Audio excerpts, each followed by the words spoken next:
So we've got a pattern stack, a P5 pattern stack. It's redone. Remember, P5 is the mirror image of P4. So let's look at that. And by the way, once you select, say you got the G shape and go up 5 strings, you're left with this. You got the C shape, go up 5 strings, you're left with this. I got the root there.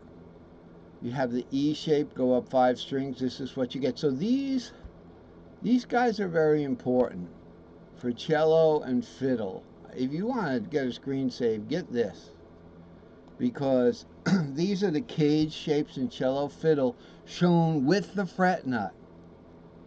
So that means this is the fret nut, this is the open string. This is the fret nut, these are open strings. So you can see with the A position, you've got all those as open strings. All you have to do for the major is go 3 root and then this root, right, in the A position. But the capo would have to be on the 5, or you'd be playing in the key of A. But I'm saying to do it in the key of C, you would put the capo on the G, because that's the G becomes the 5th of C, and then we would just hit the E and the root here and this root. So it's like this.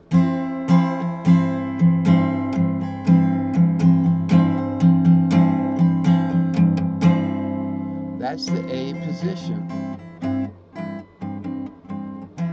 Now once you move that up, move it down, let's say, that is what? The 4th of A. That's the D position. So if you look at those notes, okay, from that A position, you get that D position. C3 root move down from the A position there. Okay, the fun didn't start yet. So I got into a little more of this, showing these are the mirror images. Here's the P4, which is P5 bar. Here's your C shape in P4. And this is essentially a pattern stack. This is a P4 pattern stack. If you wanted to play this on guitar, you'd start at 5, root 3, 5, and then this one would have to warp up, because this would be on the B string, which is the 5th string up. So you'd have to warp that up one, and that's how you get the bottom half of your little D shape up there that's cage linked to the C shape. So now what?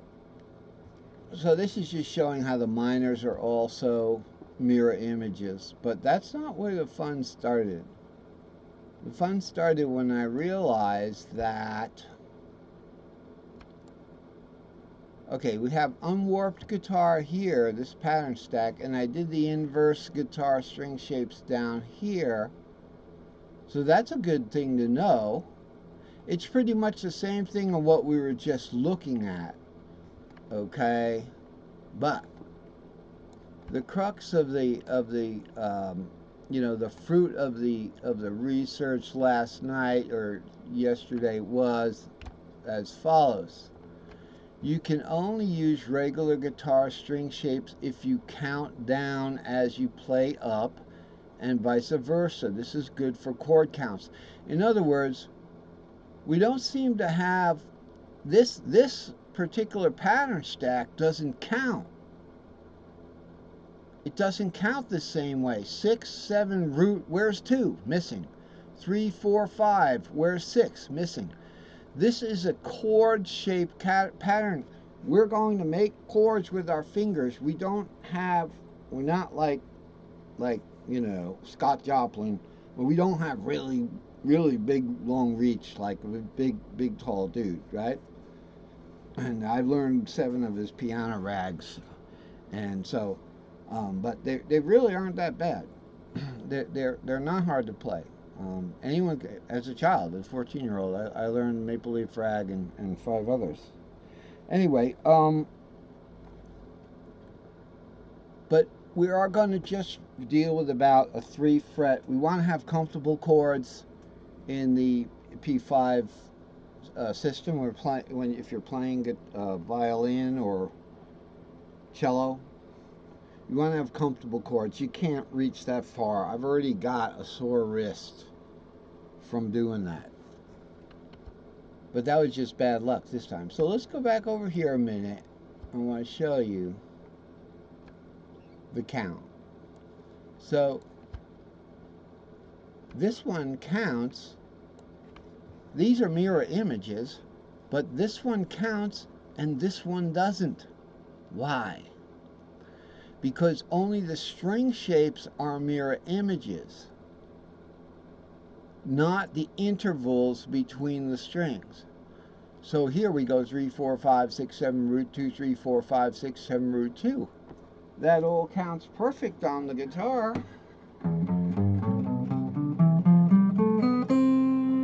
But on the cello fiddle, if we start on 3, 4, 5, we're going to go 3, 4, 5, root 2.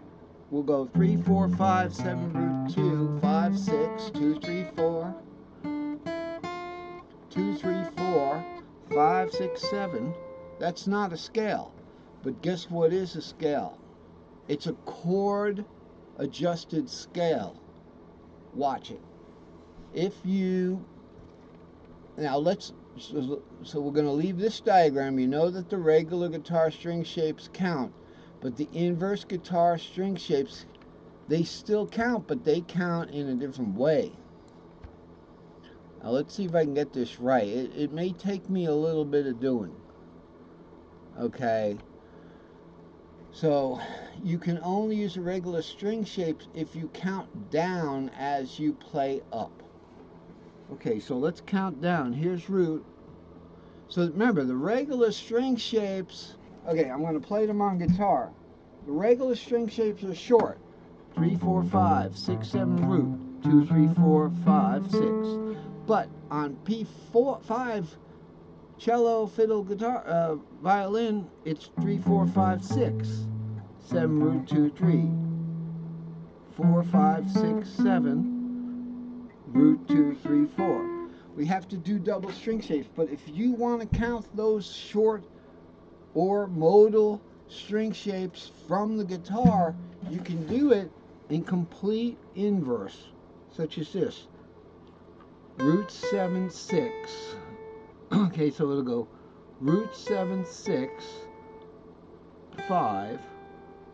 Okay, so it says we're not doing it right because we had to go the double one.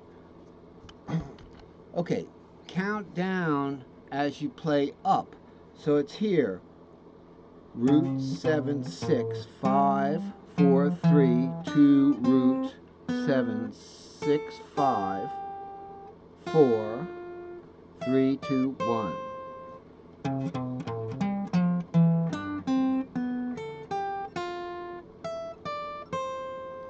And you can do the same thing in reverse.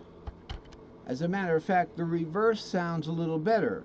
You count up as you play down. So it's root 2, 3, 4, 5, 6, 7, root 2, 3, 4, 5, 6, 7, root.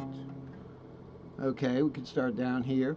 5, 6, 7, root 2, 3, 4, 5, 6, 7, root 2, 3, 4, 5. See how that works? So you can kind of, if you can do a little melody on it, so you can go like root 2, we're going to count down as we go up, root 2, 3, 4, and then go here. So you're just going to drop it down, but you're going to go back to the regular string shape. So the string shape is G, then we go to its fourth is C, 5, 4, 3, string shape. The fourth of C is E, 2, root 7. The fourth of the E string shape is the A string shape, 6, 5, backwards, just 5, 6 backwards. Fourth of A is D string shape, 4, 3, 2. But we can go like this.